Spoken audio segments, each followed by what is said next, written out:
நிறுத்துடா நிறுத்துடா நிறுத்துங்க. ஏய், ஏன்டா இப்படி அடிச்சுக்கிறீங்க?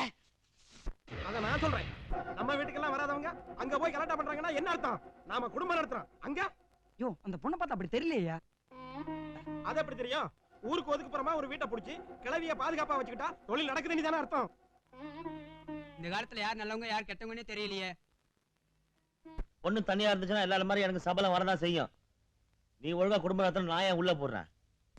சாரி, நான் காட்டு பார் அத்தெல்லாம் வருது.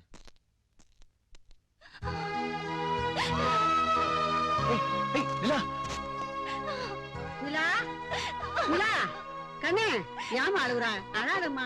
என்ன பண்றது? நம்ம அனுபவிக்கணும் தலையெழுத்து. கொஞ்சம் சும்மா இருக்கீங்களா? இல்ல ஊரு என்ன சொன்னா நமக்கு என்ன? நம்ம ரெண்டு பேருக்குள்ள அண்டர்ஸ்டாண்டிங் இருக்கும்போது ஏன் வீணா மனசு போட்டு இல்ல ஆத்திரப்படாதம்மா. உலகம் தோன்ற காலத்துல இருந்து இப்படி 4 பேர் புரணி பேசினா செய்வான்.